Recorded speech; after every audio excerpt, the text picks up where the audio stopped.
میں آج تک غلطیاں نکال رہے ہیں اس سینچری میں، وہ تمام چیزیں اسلام میں داخل کی گئی کعب الاحبار کے ذریعے سے اور تمیم داری کے ذریعے سے، یا اس طرح کی روایت نعوذ باللہ کہ رسول خدا غار میں گئے اور کہا اقرا، جبریل نے کہا پڑھ، نعوذ باللہ رسول خدا نے کہا کہ میں پڑھا لکھا نہیں، پھر کہا اقرا پڑھ، رسول خدا نے کہا میں پڑھا لکھا نہیں، اور تیسری مرتبہ زور سے کہا یہ قرآن کے سراسر خلاف ہے، اسی آیت کے خلاف ہے کہ رسول خدا معلم قرآن ہے وَيُعَلِّمُهُمُ الْكِتَابِ، جو قرآن کا معلم ہو وہ ان پڑھ کیسے ہو سکتا ہے؟ یہ توہین ہے پیغمبر کی کہ جبریل آ کے ہمارے رسول کو پڑھائے۔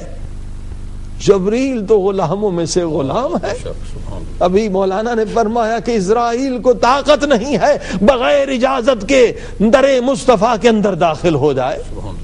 وَمَا أَرْسَلْنَاكَ إِلَّا رَحْمَةً لِلْعَالَمِينَ، اگر جبریل کو بھی رزق مل رہا ہے تو سرکار مصطفیٰ کے صدقے میں مل رہا ہے، یہ عالمین کے لیے رحمت ہے۔ جبریل کو استاد بنایا جا رہا ہے۔ ارے جبریل خود کہتے ہیں جب ایک مرتبہ حضور صلی اللہ علیہ وسلم کی خدمت میں جبریل آئے ہیں تو بار بار مولا علی بھی تشریف فرما تھے، بار بار مولا علی کو دیکھ رہے ہیں۔ رسول خدا نے پوچھا جبریل تو علی علیہ السلام کو کیوں دیکھ رہا ہے اور احترام سے جھک کے اشارہ بھی کر رہا ہے، کیا بات ہے علی کو جانتے ہو؟ کہا ہاں، علی صرف ان لوگوں کا مشکل کشا نہیں، میرا بھی مشکل کشا۔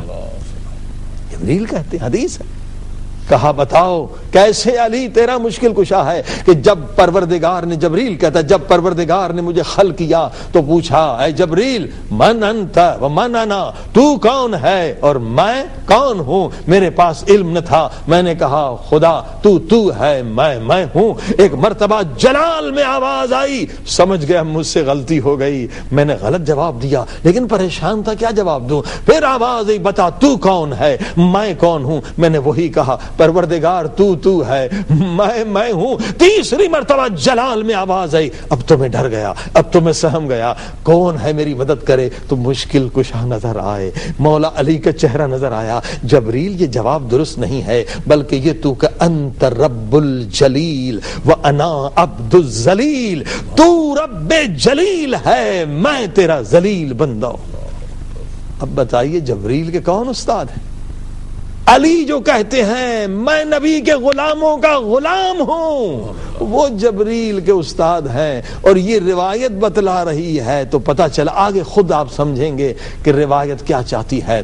اور پھر رسول خدا کے سینے کو دبایا اور نعوذ باللہ رسول خدا کا آپریشن کیا، اور اندر سے نعوذ باللہ ایک سیاہی تھی اسے نکالا، استغفر اللہ۔ اب دیکھیے سیاہی جو قرآن کہتا ہے یزکیہم، جو پورے کائنات کے نفسوں کو پاک کر کے آیا ہے، اس نبی کا نفس خود کتنا پاک ہوگا؟ جبریل آئے گا، وہ سیاہی نکالی، اور پھر رسول خدا گھر آئے حضرت خدیجہ کے، اور بہت کانپ رہے تھے، بخار چڑھ گیا جبریل کو دیکھنے یا فشار کی وجہ سے۔ پھر حضرت خدیجہ کے کوئی رشتہ دار تھے یہودی، ان کو حضرت خدیجہ لے کر آئیں، اور اس یہودی نے کہا کہ آپ نبی ہونے والے ہیں۔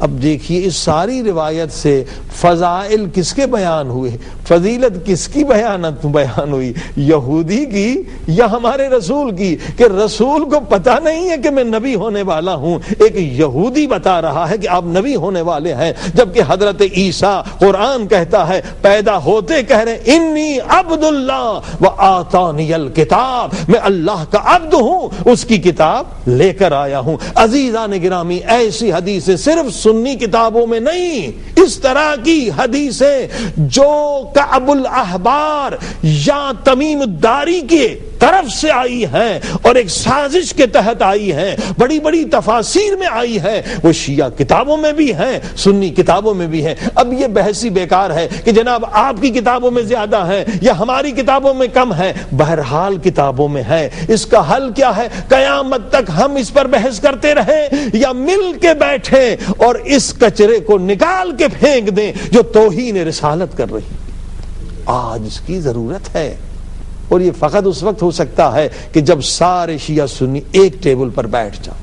اور الحمدللہ یہ ممکن ہے، ہم دیکھا رہے ہیں دنیا کو، اور انشاءاللہ ظاہرہ ایجوکیشن کا یہ مقصد ہے کہ سارے علماء مل بیٹھیں ہر فرقے کے، اور ایسی روایتوں کی تحقیق کریں کہ یہ روایت کہاں سے آئی ہے اور کس جھوٹی روایت کو کس نے بیان کیا، کیا مقصد ہے، اور یقیناً ہم اس نتیجے پر پہنچ جائیں گے کہ یہ دشمنوں کی شرارت ہے، بجائے اس کے کہ ایک دوسرے پر کیچڑ پھینکنے کا کوئی فائدہ نہیں ہوگا۔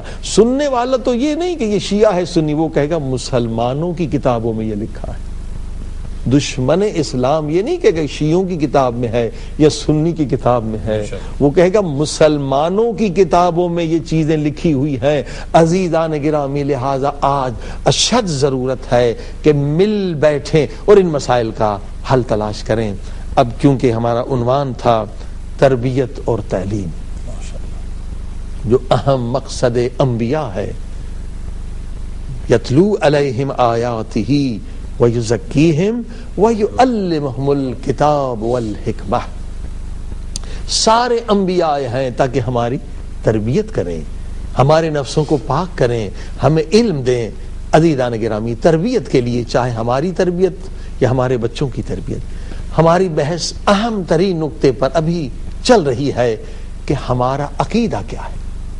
عقیدہ اگر درست ہے پوری زندگی درست ہے، اگر بلیو غلط ہے، عقیدہ غلط ہے، پوری زندگی غلط ہے۔ اب عقیدہ ایک بہت پیارا ٹاپک، شاید 10% بھی ہم نے ابھی تک یہ 8ویں مجلس تک اس کا حق ادا نہیں کیا۔ 90% باتیں رہتی ہیں عقیدے کے بارے میں۔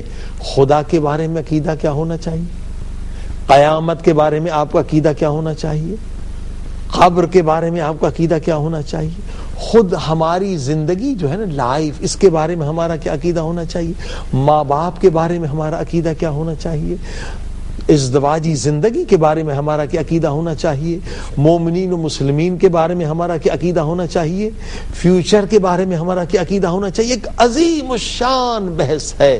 دیکھیے، شیطان خدا کو مانتا تھا اور اتنا بڑا عابد تھا کہ ابھی تک کوئی ایسا عابد نہیں گزرا کہ ہزار سال یا اس سے زیادہ یا اس سے کم اتنے لمبے سجدے کیے، لیکن کیوں برباد ہو گیا؟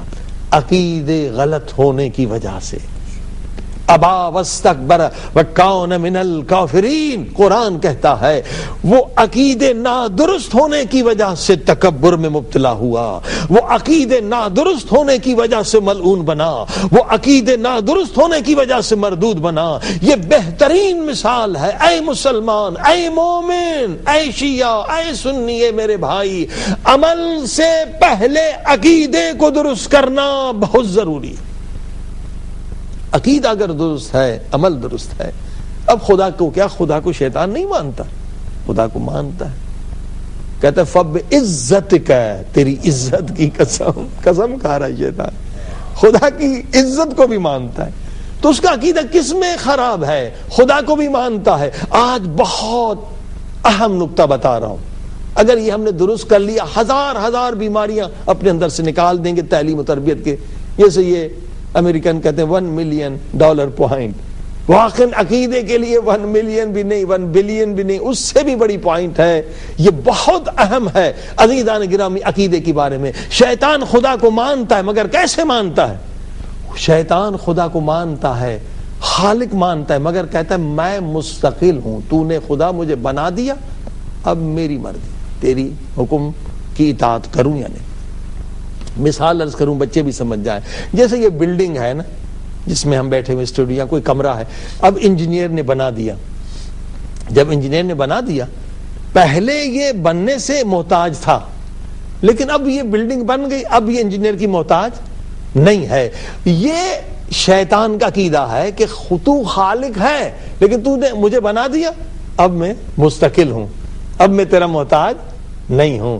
عزیزو، یہ شیطان کا عقیدہ ہے، اور بہت سارے لوگ آج اپنے عقیدے کو درست کریں کہ ہم کس طرح سے خدا کو مانتے ہیں۔ اگر شیطان والا عقیدہ ہے تو یہاں بھی برباد ہے، وہاں بھی برباد ہے، اور بہت ساری پریشانیاں، بہت ساری نجاستوں کا سبب یہ ہے۔ اور دوسرا عقیدہ کیا ہے؟ اللہ اکبر، جو صحیح عقیدہ ہے کہ وہ خالق کیسے ہے؟ ہمارا وجود کیسے ہے؟ ہم مستقل نہیں ہیں کہ ہم محتاج نہیں، اب ہم